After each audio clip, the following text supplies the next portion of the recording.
쉬시면서 생각해 보셨습니까? 생각하기 싫은 분들은 도망가신 것 같아요. 몇 분. 빈자리가 있어요.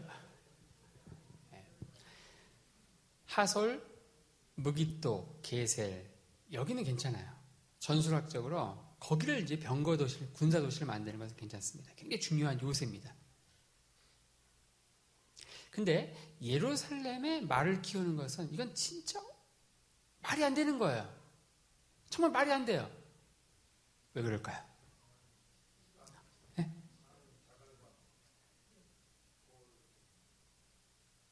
네.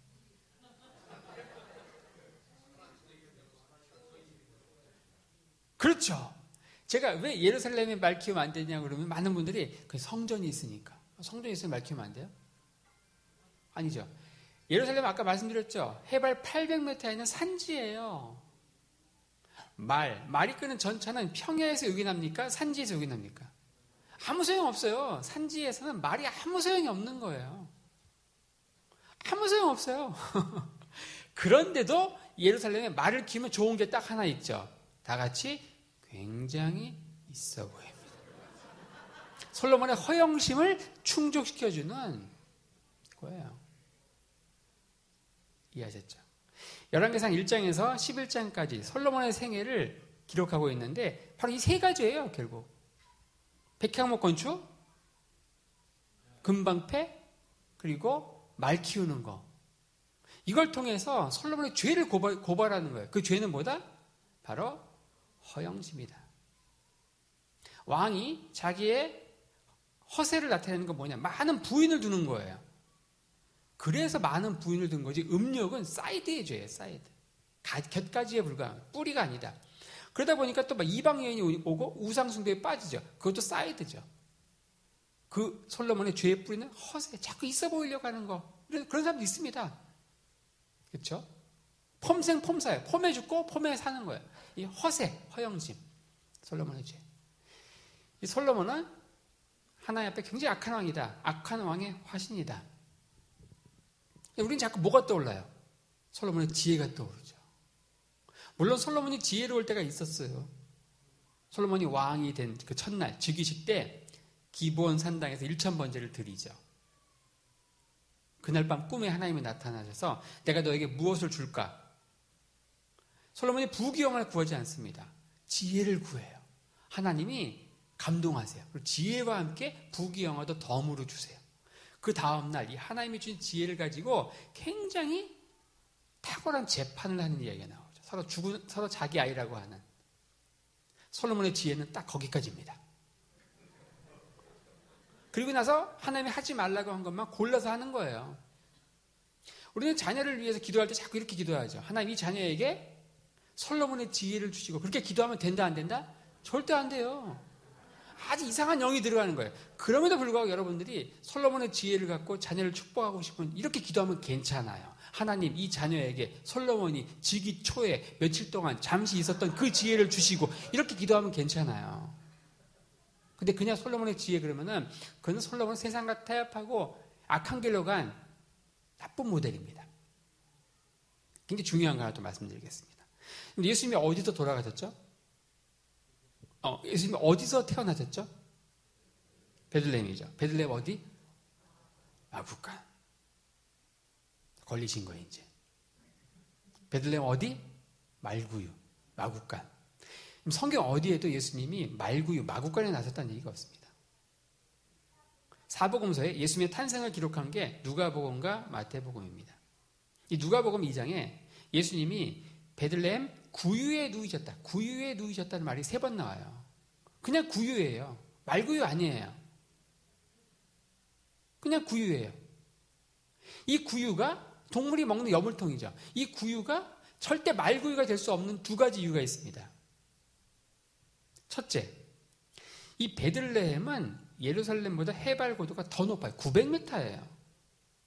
900m에는 산지의 그 도시인 베들레헴에 구유 그러면 그 사람들은 당연히 나귀 구유인 줄 알죠. 산지에서는 나귀가 요긴하죠. 나귀. 평지에서는 뭐예요? 말과 나귀는 정확히 반대입니다. 말은 순발력. 하지만 지구력이 없죠. 나귀는 순발력은 떨어지지만 지구력. 그러니까 산지에서 최고의 교통수단은 낙입니다. 지정학적으로 거기에 말이 있을 수가 없죠. 두 번째, 말과 낙의 상징을 제가 얘기했죠. 말은 무엇을 상징한다?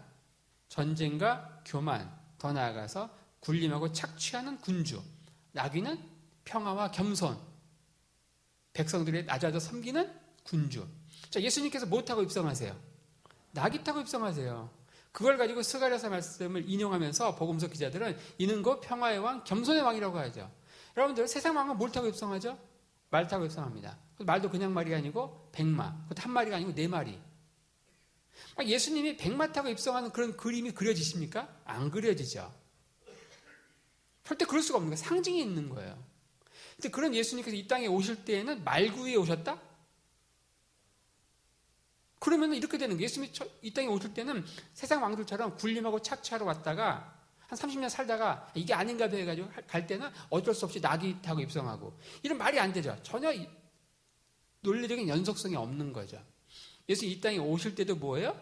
낙위 구위에 오신 거고 그 삶 자체가 평화와 겸손, 더 나아가 백성들을 낮아져 섬기고 결국은 자기 목숨을 대속물로 주기까지 가실 때는 낙이 타고 입성하시고 그렇게 하셨죠.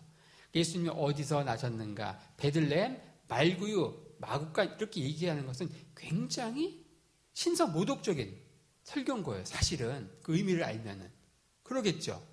그냥 낙입니다. 정확히 얘기하면 그냥 구유고 더 정확히 얘기하면 낙위 구유다. 다음 볼까요?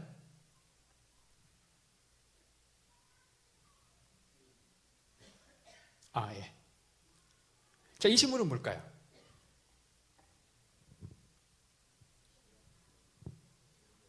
이 식물이 주염열매입니다. 주염열매 하면 누가 떠오르죠? 탕자가 떠오르죠.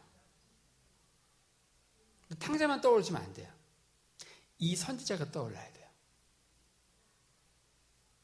이 선지자가 누구냐? 바로 세례 요한이 떠올라야 됩니다. 근데 세례 요한이 유대 광야에서 먹은 식량이 2가지가 있죠. 뭐죠? 메뚜기와 석청이죠. 근데 간혹 메뚜기와 역청이라고 대답하는 분들이 있어요.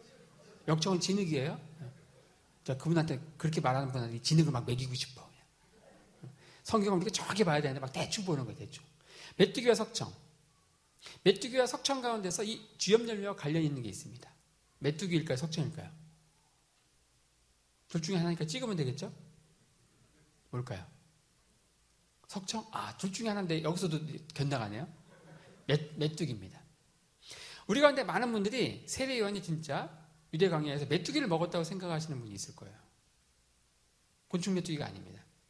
세례 요한이 곤충 메뚜기를 먹을 수 없는 2가지 이유가 있습니다. 첫째, 세례 요한이 사역한 유대 광야를 이스라엘 와서 한번 와보셔야 돼요. 유대 광야를. 거긴 풀이 없어요. 이스라엘 메뚜기가 아무리 성령 충만해도 풀이 없는 유대 광야의 환경에서 절대 자랄 수가 없다.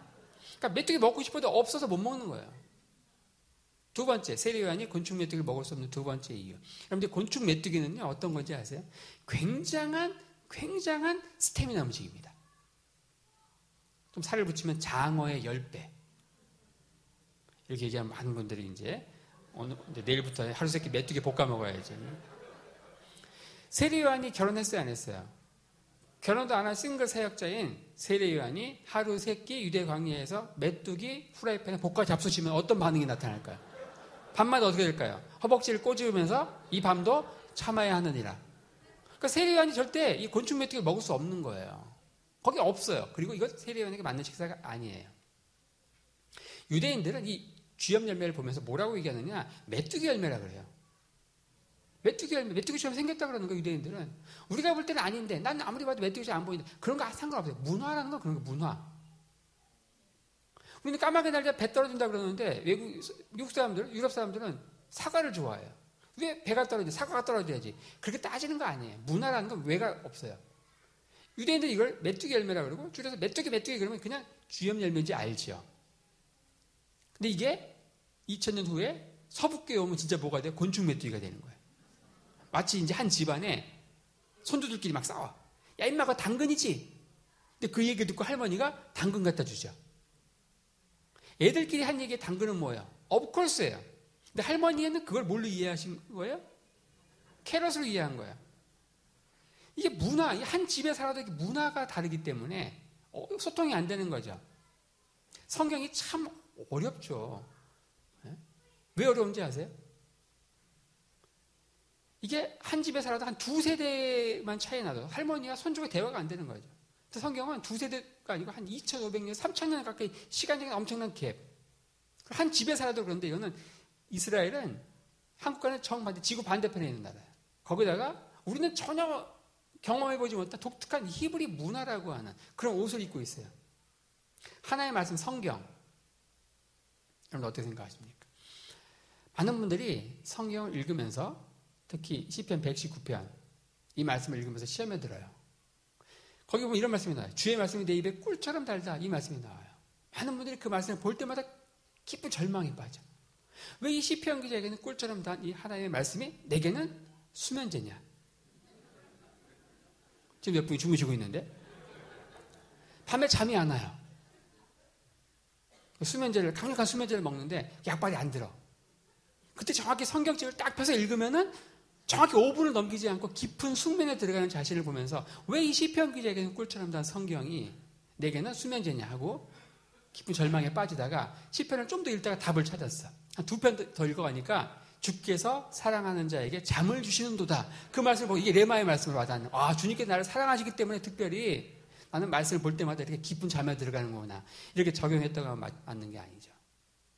왜 시편 기자에게는 꿀처럼 단 성경이 우리에게는 수면제냐? 이거는요. 한 비유를 들겠습니다. 여기에 수박이 있어요. 수박은 꿀처럼 달죠. 유대인에게나 한국인에게나 꿀처럼 달아요. 근데 만약에 어떤 사람이 이 수박을 본 적이 없어요. 그 수박을 먹어본 적이 없는 거예요. 우리 뭐 열대 과일 이런 거 어떻게 먹는지 모르잖아요. 마치 그런 것처럼 수박. 그래서 어떻게 하냐면 이 수박을 꿀처럼 달다고 했으니까 수박을 갖다 놓고서 열심히 겉을 빨아요. 겉을 열심히 빨아. 딸 뻘뻘 흘리면서 빨아. 왜 안 달지? 그래서 이 사람이 이제 왜 안 달지? 분명히 달다고 했는데 이제 주여 삼창하고 나서 빨아. 그럼 달까요? 약한가? 그래가지고 골방에 들어가서 한 2시간 동안 방언기도 하고 나서 빨아. 그럼 달까요? 안 달죠. 어떻게 해야지 수박이 달까요? 설명이 필요 없죠. 그게 문화라는 거예요. 문화라는 것은 설명이 필요합니다. 공감하는 거예요. 뭐예요? 잘라서 그 안에 빨간 부분을 먹어야죠. 수박은 딱딱한 껍질로 되어 있어요. 마치 그것처럼 성경도 그 딱딱한 수박의 껍질처럼 히브리 문화라고 하는 독특한 껍질을 입고 있는 건데 우리는 히브리 문화 속에 들어가 본 적이 없기 때문에 그걸 뚫기 위해서 어떻게 해야 돼요? 껍질을 뚫기 위해서 방언기도 해야 돼요? 주요한 백창해야 돼요? 책을 봐야죠. 때로는 영성으로 뚫리지 않는 게 지성으로 뚫리는 거예요. 무슨 책을 봐야 돼요? 제가 쓴 열린자 성경을 보시면 돼요. 중간에 PPL 광고 한번 하고 이렇게. 자,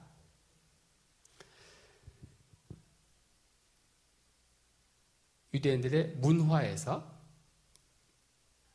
이 주염 열매가 바로 메뚜기다. 세례요한이 먹은 것은 아마도 이 주염 열매일 것이다. 다음 볼까요? 자, 이 식물은 뭘까요?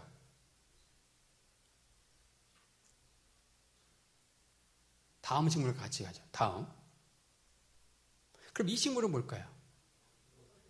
로뎀나무입니다. 그 앞에 거. 그럼 이건 뭘까요? 떨기나무? 이건 에셀나무입니다. 여러분들, 유대인들은 인생을 광야에 비유합니다. 인생은 광야. 우리 한국 분들도 인생을 광야에 비유하죠.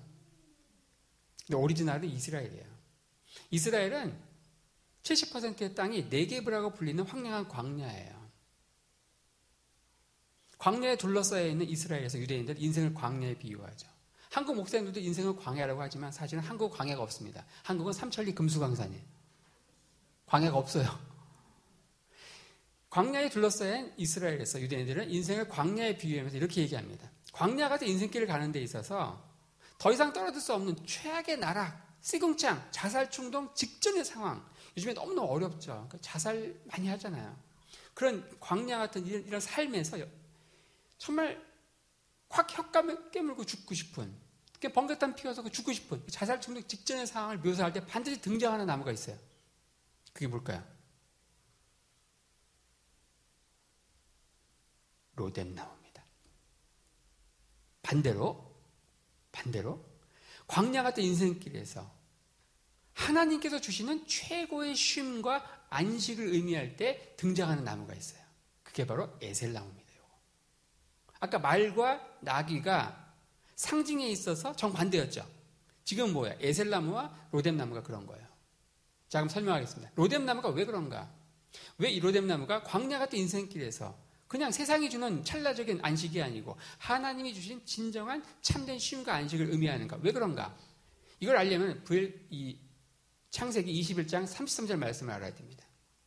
거기에 보면은 아브라함이 브엘세바에서 이 에셀나무를 심고 영생하시는 하나님을 불렀더라 이런 표현이 나옵니다. 아까 목사님이 살짝 말씀하셨는데 제가 이스라엘을 이렇게 한 8박 9일 다니면서 스터디 투어를 합니다. 아침마다 1시간 반씩 구약 성경을 쫙 공부해 7번 공부하면서 구약 성경 전체를 끝냅니다. 그리고 다니면서 이제 이런 얘기들을 하는 거예요. 자, 브엘세바를 갑니다. 브엘세바에 에셀나무가 있어요. 그 에셀나무 그늘 밑에서 이 말씀을 읽죠. 아브라함이 브엘세바에서 에셀나무를 심고 영생하시는 하나님을 불렀더라. 그럼 훨씬 더 실감이 나겠죠. 우리는 여기서 사진으로밖에 할 수 없지만 자, 그럼 이게 무슨 의미인가? 제가 이렇게 얘기합니다. 자, 주변에 있는 에셀나무를 뜯어가지고 이파리 맛을 보세요. 이렇게 얘기합니다. 그 맛을 보면 굉장히 맛이 어떨 것 같아요? 무지무지 짭니다. 이 식물은 맛이 5가지가 있어요. 이걸 옴이라고 하죠. 한자로 산고감신함이라 그래요. 하나의 식물 안에 이 5가지 맛이 다 있는 식물이 있어요. 그게 오미자예요. 이 매운맛과 짠맛은 정반대의 성질이 있습니다. 매운맛의 식물은 다 발산하는 성질이 있어요. 기를. 짠맛은 다 수렴하는 성질이 있어요. 그래서 엄청나게 짠맛을 내는 이 에셀나무는 공기 중에 있는 수증기를 다 수렴해서 엄청나게 많은 이슬을 새벽에 뱉습니다. 이 광야길에서 태양은 인생의 고난이죠. 그늘이 뭐예요? 은혜죠. 근데 이 에셀나무가 왜 다른 나무와 달리 하나님이 주신 참된 쉼과 안식을 의미하느냐? 이슬 때문에 그래요. 이슬이 증발하는 증발열 때문에 다른 나무 그늘보다 훨씬 5도에서 10도 정도 더 시원해요. 그래서 이 에셀나무가 광야 같은 삶에서 하나님이 주신 참된 쉼과 안식을 의미한다. 다음 볼까요? 로뎀나무는 정반대입니다. 이 로뎀나무는 광야 같은 인생길을 가는 데 있어서 더 이상 떨어질 수 없는 최악의 나락, 자살 충동 직전의 상황을 의미해요. 왜냐? 이 로뎀나무는 여러분들이 보시는 대로 그늘이 없는 나무이기 때문에 그래요. 자, 로뎀나무 그늘 있어요, 없어요? 힘들어지죠? 이상 야릇한 분위기. 다시 한번 묻겠습니다. 로뎀나무 그늘 있어요, 없어요? 이렇게 얘기하면 꼭 그래요. 조금 있는데? 보기는 있다, 없다예요. 조금 있다, 그런 거 없어요. 자, 로뎀나무, 마지막 질문. 그늘 있어요, 없어요?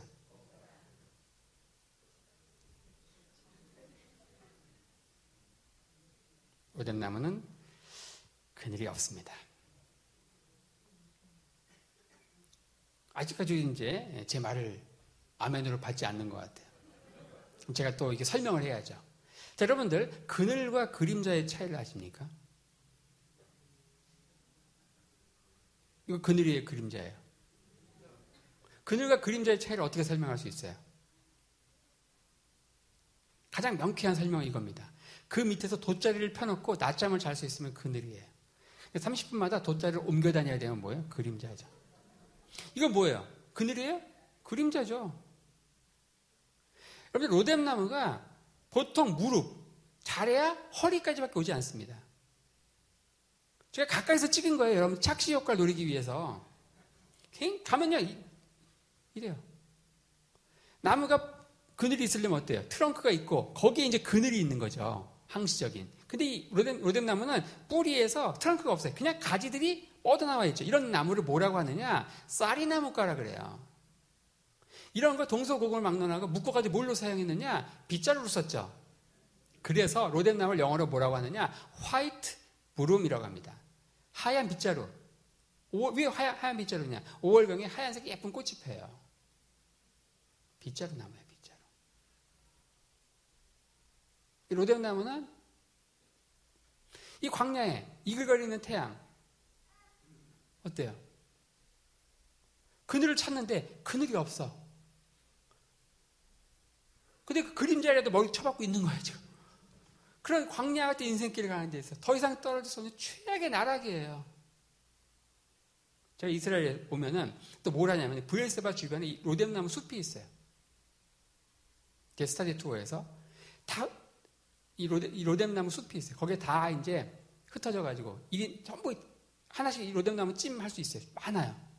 로뎀나무 그늘 밑에 아니죠 그림자 밑에 들어가가지고 묵상하는 시간을 갖습니다. 마치 엘리야처럼 엘리야 되게 체험하는 거예요. 거기서 이제 고요하고 세미한 하나님의 음성을 듣는 거죠. 그럼 막 곳곳에서 막 흐느낍니다. 하나님이 만지시는 거예요, 그 순간. 그걸 하는데 한 번은 잊지 못할 체험이 있어요. 목사님 그룹이 왔는데 이 사모님이 막 그걸 보자마자 사시나무 떨도 떠는 거예요. 사모님 왜 그러세요? 그랬더니 이 사모님이 홍대 미대를 나오셨어요. 남편은 총진 쪽 목사님이고. 근데 이분이 그 교단에 주일학교 애들 공과 공부 사파를 전부 그린대요. 오기 전에 뭘 그리고 왔냐면 열왕기상 19장 로뎀나무 밑에 엘리야를 그리고 온 거예요.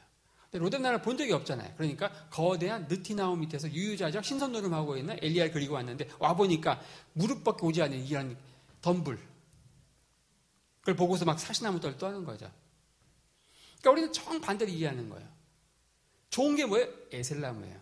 정말 상상하기도 싫은 게 뭐예요? 로뎀나무예요. 안 좋은 거예요, 로뎀나무는. 근데 이 로뎀나무가 한국에 오면 굉장히 좋은 나무로 둔갑을 했어요.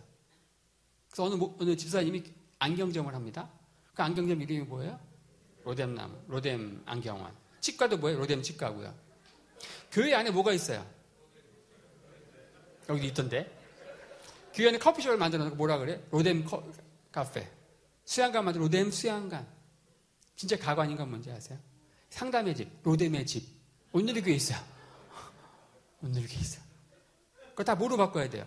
에셀나무로 바꿔야 되는 거예요. 여기 똥이 있죠? 된장이 있죠? 비슷하게 생겼죠? 요리할 때 뭘 넣어야 돼요? 당연히 된장 넣어야 되죠. 근데 똥 넣고서 아 맛있다 할렐루야 이러고 있는 거죠.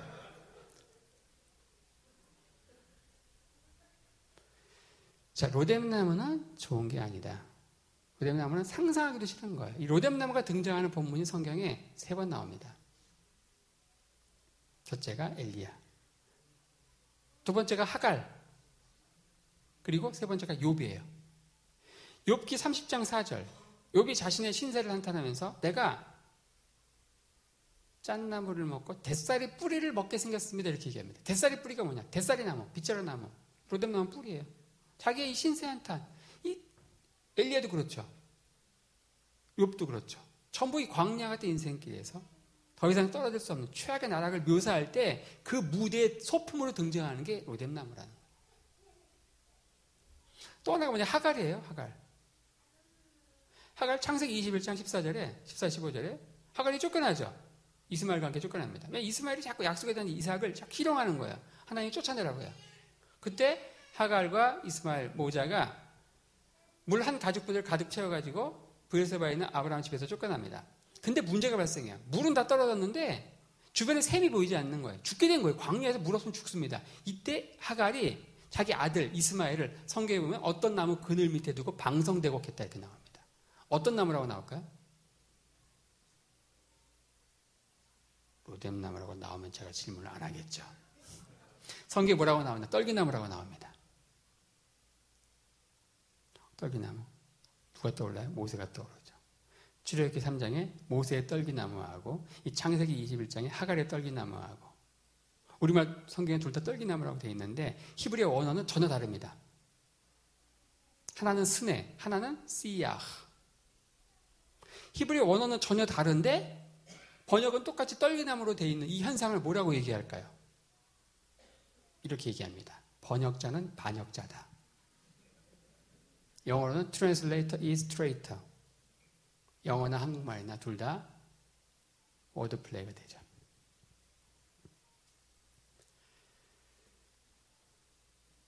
하갈이 떨기나무 밑에 뒀다. 그 떨기나무, 그게 히브리어 원어로는 씨야흐라고 되어 있습니다. 씨야흐는 뭐냐? 여기 로뎀나무는 뭔지 아세요? 히브리어로? 로템입니다. 로템. 현대 로템이라고 아세요? 엘리베이터만. 로템. 그 로뎀나무의 히브리 원어입니다. 로템. 근데 유대인들은 로뎀나무를 로뎀이라고 안 해요. 로템이라는 고유명사가 있어요. 근데 로뎀나무는 뭐라 그랬어요? 광야 같은 인생길에서 더 이상 떨어져서는 최악의 나락이에요. 우리가 인생길 가는 데서 그런 고난이 찾아오죠. 자질구레한 힘든 거 말고요. 예를 들겠습니다. 세월호. 여러분들의 자녀가 세월호에서 죽었어. 여러분들 자녀가 성수대교에서 그때 죽었어. 제가 봤는데 성수대교에서 자녀를 잃어가지고 그분은 20년 동안 성수대교를 못 건넌다는 거예요. 거기 근처 가면 떠오르는 거죠. 세월호에서 자녀 잃은 분들은 가다가 세월자만 봐도 자녀가 떠오르겠죠. 로뎀나무가 그런 거예요. 그러니까 정말 떠올리기도 싫은. 그래서 유대인들은 로템이라는 단어가 있는데 로템이라고 안 쓰는 거예요. 그냥 애둘러서 뭐라고요? 씨야흐. 창세기 21장 하갈이 아들 이스마엘을 떨기나무 밑에 뒀다. 거기 원어가 뭐냐? 씨야흐. 만약에 로템이라고 됐으면 당연히 번역자가 로뎀나무 밑에 뒀고 이렇게 번역을 했겠죠. 그런데 뭐라고 되냐면 씨야흐라고 돼 있어요. 씨야흐는 뭐냐? 덤불이라는 뜻이에요. 덤불. 덤불은 어떤 구체적인 나무가 아니에요. 덤불과죠. 덤불과 안에 뭐 떨기나무도 있고 로뎀나무도 있고 소금나무도 있고 막 그래요. 덤불이에요. 그럼 왜 로템이라는 고유명사가 있는데 씨야크라고 이렇게 그냥 두루뭉실하게 이렇게 덤불이라고 했느냐, 씨야크라고 했느냐? 그런 문화적 배경이 있는 거예요. 그러니까 번역은 그 문화까지 알아야 돼요. 문화를 모르면 안 돼. 어휘 많이 한다고 번역하는 게 아니죠. 예를 들겠습니다. 영어 단어 가운데 kick the bucket이라는 말이 있어요. 여기 모르는 단어 하나도 없습니다. kick, 발로 차는 거죠. 더, 정관사 더, 버켓, 양동이, 바켓스. 그 양동이를 찾다 이렇게 번역하면 절대 안 돼요. 그래서 중세 때 근대 와서 단두대가 만들어지고 프랑스 혁명 때 그 전에는 중세 때 어떻게 처형했냐면은 양동이 위에 올라가게 합니다. 그리고 목을 딱 매죠. 그리고 밑에서 있는 양동이를 차요. 킥더 버켓에서 뭐로 번역해야 될까요? 교수형에 처하다. 그러니까 문화를 알아야만 그 어휘를 수거를 번역할 수 있겠죠. 이것처럼 씨야흐 이게 이제 덤불이란 말이에요. 사전적인 의미는 그러니까 멋들어지게 떨기나무로 쓴 거예요. 그런데 많은 이제 문제제기가 있었겠죠. 이 모세의 떨기나무 너무 강력한 사건이잖아요. 근데 거긴 스네거든요. 히브리어가. 여기 씨야크. 그러니까 막 공격이 있으니까 번역을 어떻게 했느냐. 관목. 그냥 직역을 했어요. 관목, 덤불. 요즘 나온 성경은 관목 밑에 뒀다고 그래요. 근데 그것도 바른 번역이 아닙니다. 로뎀나무 밑에 뒀다 이렇게 번역을 해야 되죠. 이런 문화를 모르면 아무리 성경 번역자라도 번역을 제대로 할 수가 없는 거예요, 사실은. 다음 보겠습니다.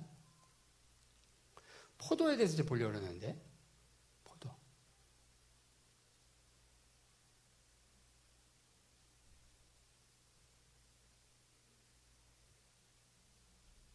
(8월) 달에 이 포도가 열립니다. 다음 볼까요? 포도를 밟죠. 포도는 뭘 상징하느냐? 기쁨을 상징해요. 포도가 등장하는 많은 본문이 있죠. 예수님 자기 자신을 뭐라 그래요? 나는 참 포도나무다. 이게 무슨 의미인가? 이스라엘에서 이 포도가 어떤 의미를 갖고 있는가 그걸 알아야만 자기 자신을 참 포도나무로 선포하신 이 말씀의 의미 그러니까 빵 터지는 거예요. 그런데 우리는 터지질 않아 제대로. 100% 터지질 않아. 한 10%밖에 안 터져요. 왜냐 이스라엘에서 포도의 의미를 모르기 때문에 그래요. 포도는 8월 달에 맺힙니다. 근데 이스라엘에서 8월 달 무슨 달이에요? 이스라엘은 3월 달부터 비가 오지 않아요. 10월 달까지. 그럼 어떻게 하느냐? 이 우기 때 빗물을 웅덩이에 저장을 하죠.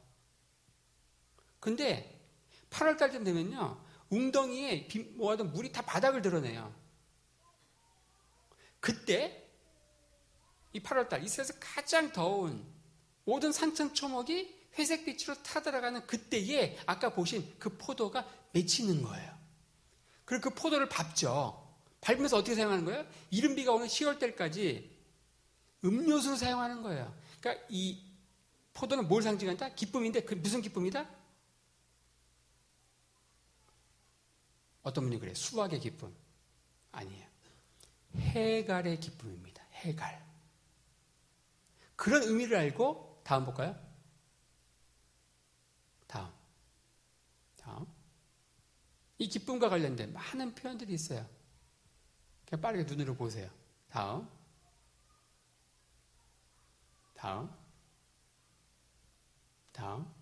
여기 보세요. 예수님이 자기 자신을 참 포도나무로 선포하시고, 다음. 이 해갈의 기쁨과 관련이 있다. 다음. 이 얘기하려고 합니다. 다음. 계속 넘기세요. 요거. 됐어요. 다음. 요한복음 2장 1절에서 11절. 여러분들이 너무너무 잘 아시는 가나 혼인잔치. 예수님의 첫 번째 기적. 이 말씀으로 성금요일 금식 수련회 저에게 주어진 2시간의 강의를 이 이야기를 하면서 마치려고 합니다. 요한복음 2장 1절에서 11절에 나오는 이 가나 혼인잔치 기적은 아마 모르는 분이 없을 거예요. 불신자들도 아는 사건입니다. 이 본문을 가지고 설교를 굉장히 많이 들었을 거예요. 이 사건, 가나 혼인잔치에서 있었던 이 사건, 이 주는 교훈을 한마디, 한 개의 단어로 얘기하면 뭘까요, 여러분들? 이걸 설교한다 그러면 어떤 거에 포인트를 맞춰서 설교해야 될까요? 어떤 분은 그래요? 하인들의 순종. 어떤 분은 그래요? 가정사역 하시는 분들은 이 가정을, 이 결혼을 축복하고 가정을 축복하라고 오신 예수님. 뭐 다양하게 볼 수 있겠죠. 자기의 관점에서, 자기가 속해 있는 어떤 좀 자기의 관심 분야 관점에서 볼 거예요. 틀린 게 아니죠. 하지만 핵심은 아닙니다.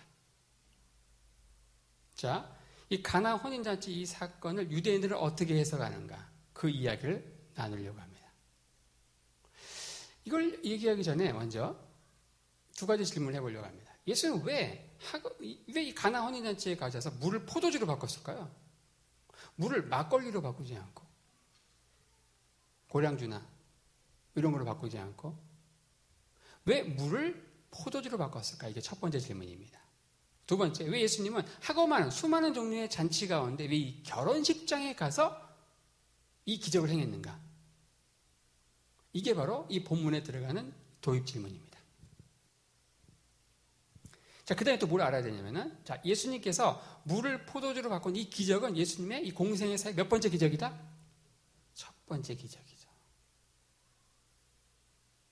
어떤 사람이 처음에 뭘 하느냐, 그건 뭘 보여주느냐?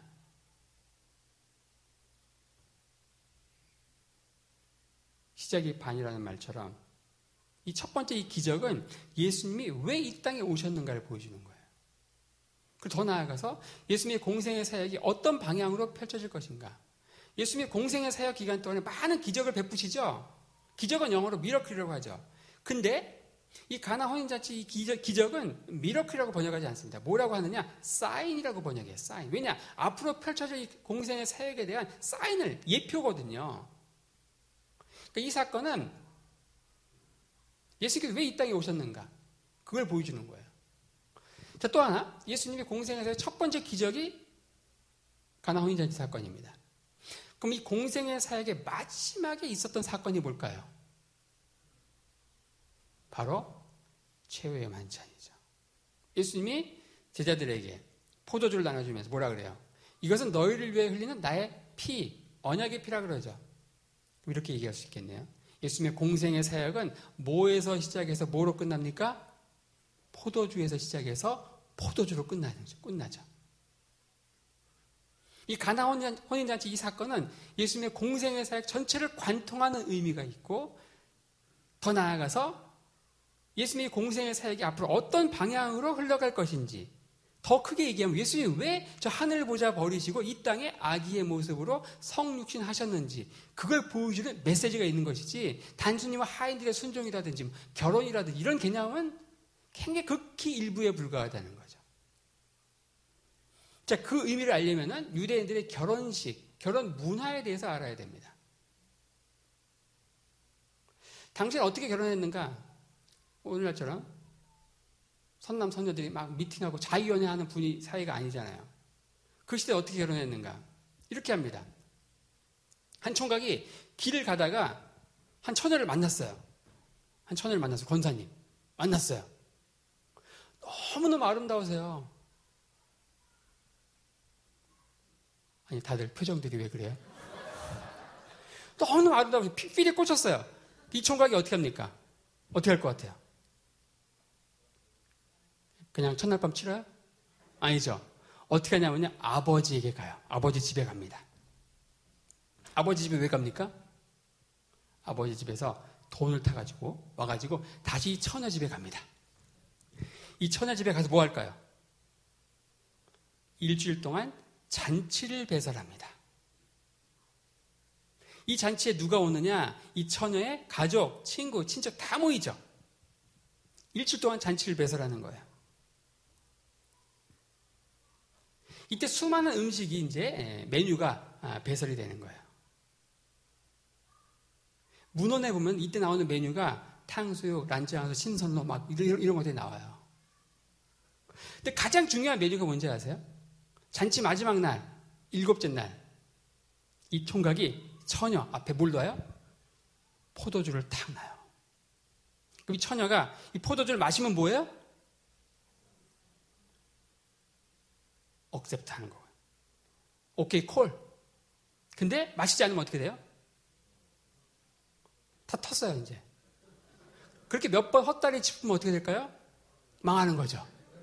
그러니까 이 처녀 앞에 포도주를 놓는 순간 이 총각의 마음은 그 심장이 두근두근, 쫄깃쫄깃. 그러겠죠. 이 처녀가 포도주를 마시는 순간 뭐가 되는 거예요, 우리는? 무슨 관계가 돼요? 많은 분들이 신부라고 그래요. 아직 신부 아니에요. 신부 아닙니다. 정혼 관계가 되는 거예요. 이 총각은 어떻게 하느냐? 처녀가 포도주를 맞았으면 바로 첫날 밤 치르는 게 아니에요. 다시 아버지 집에 갑니다. 다시 아버지 집에 가요. 뭐라 갈 거예요, 아버지 집에? 어떤 분이 그래요? 돈 타러. 그럼 제가 그러죠? 아버지가 은행이에요? 뭐라 갈 거예요, 아버지 집에? 뭐라 갈까요? 성경에 나옵니다. 요한복음 14장에 나오죠. 처소를 예비하러 갑니다. 열심히 이제 처소를 준비하고 있어요. 언제 신부 데려와요? 언제 결혼식해요?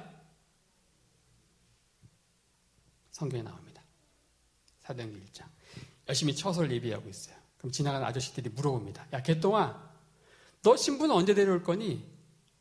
아, 그때와 기한은 우리 아버지가 정해요. 이렇게 얘기하는 거예요. 사도행전 1장에 나오죠.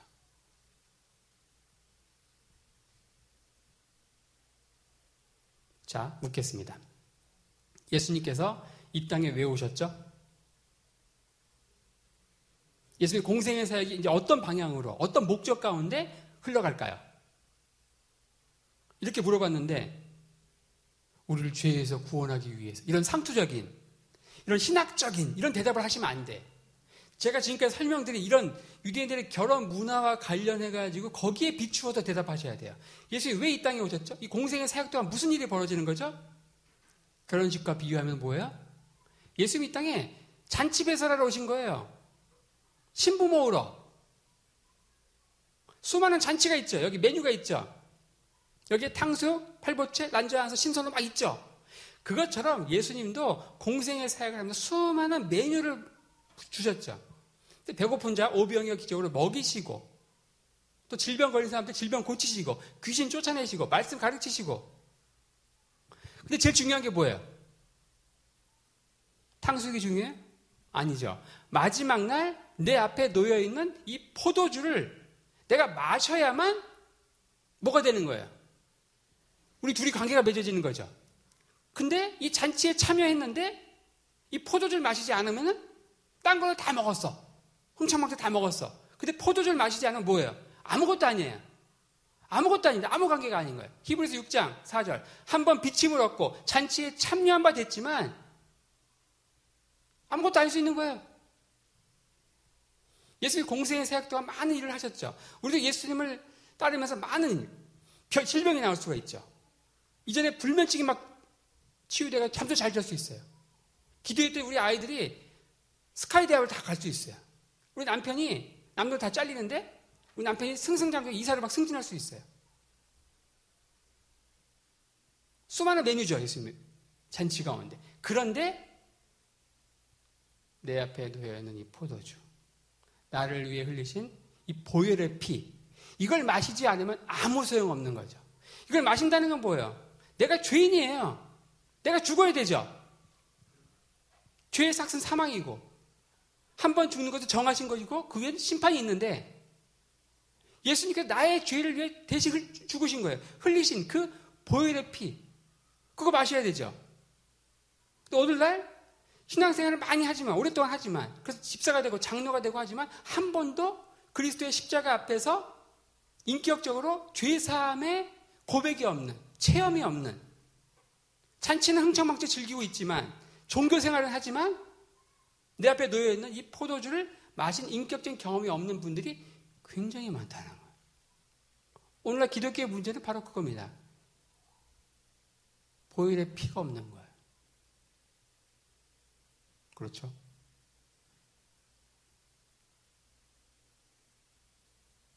예수님 지금 그 잔치를 배설하셨고 친부를 불러 모으시고 지금 가셨죠. 어디 가셨어요? 처소 예배를 가셨죠. 언제 오세요? 그때와 기한 아버지가 아시죠. 오셔서 이제 뭐가 되는 거예요? 결혼식이 이루어지는 거예요. 그날에 우리는 예수님을 공동 신랑으로 해가지고 세상의 모든 성도들은 뭐예요? 신부예요. 그날 합동 결혼식이 벌어지는 거예요. 그러면 제가 통일교냐?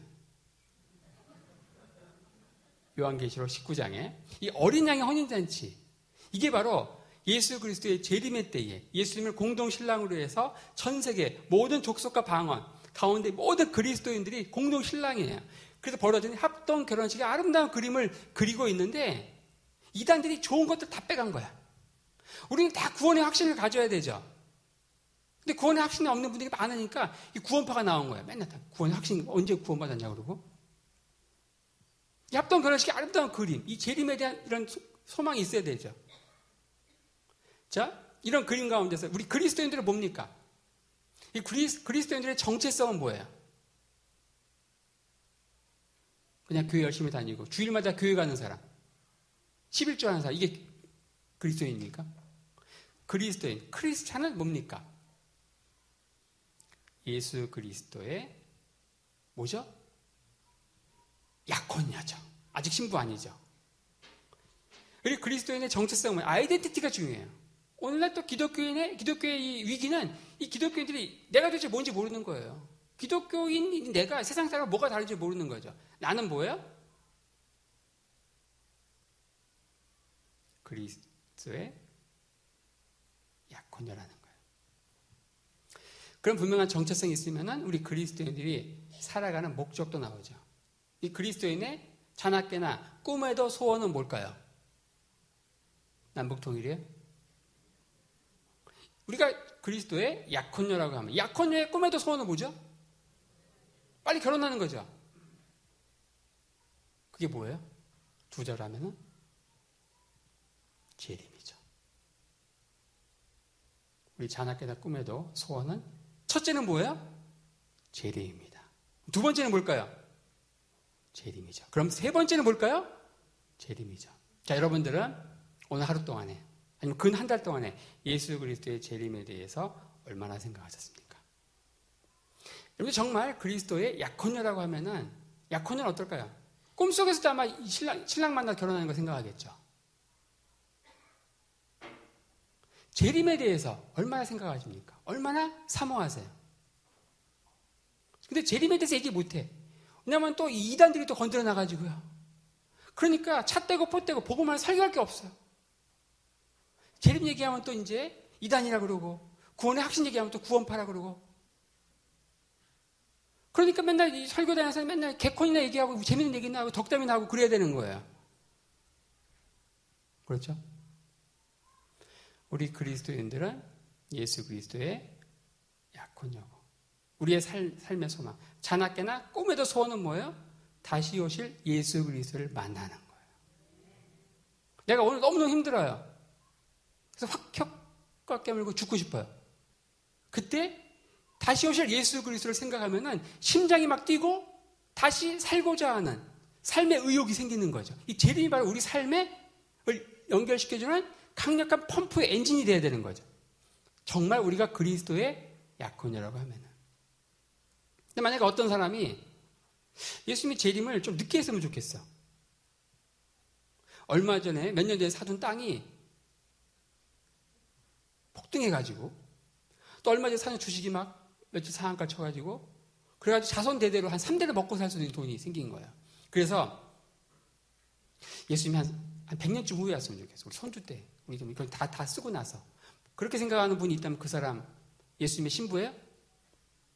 아니죠. 셋 중에 하나입니다. 무늬만 신부든지 음탕한 신부든지 가짜 신부죠.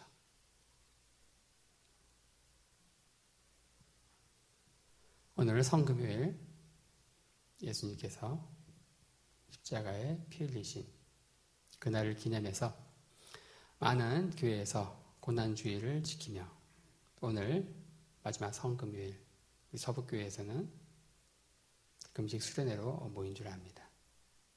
오늘 강의의 마지막을 가나 혼인잔치에서 있었던 이 사건을